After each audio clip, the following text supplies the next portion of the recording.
folks, Arvindh here, and today I'm going to be talking to you about these cards. Now, this is the ICRPG Essentials deck, but the concept that they have is absolutely amazing, right? What you have behind this beautiful thing is artwork, right? Now, this artwork can be of items, can be of locations that you have in your world. It could be actual objects or MacGuffins from your campaign or whatever. And these are extremely useful. When I'm running my game, I tend to use this whenever I have to improvise.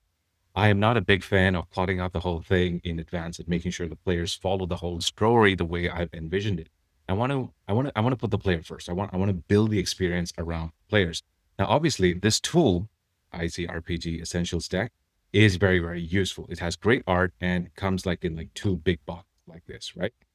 However, I have found it to be limiting. Reason for that is a lot of my adventures are very Indian flavored, a lot of Indian mythology and things like that.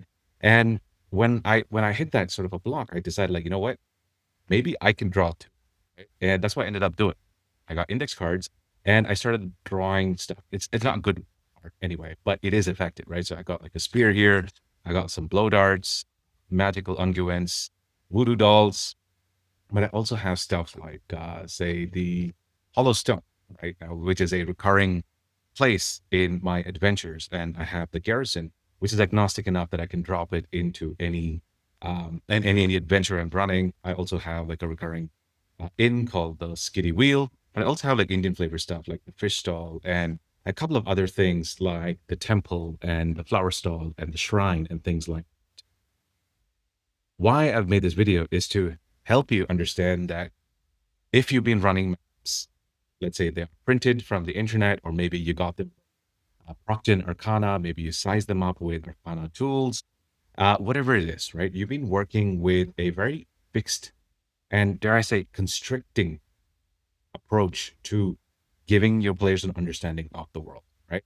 That's okay. It certainly works for the majority of games out there. But if you want to have like a lot more room for improvisation, if you want to give your players the freedom to imagine things, if you want to break out of the 2D grid and like start bumping things up to the 3D, I would highly recommend that you try making your own maps with index cards or get the ICRPG Essentials deck because that's going to give you a lot more freeform, a lot more maps that you can build out in runtime, and that's going to completely change your game. All right. And if you don't have drawing skills, don't worry. A couple of squiggly lines, more than enough to get what you want, right? I will see you in the next video. Cheers.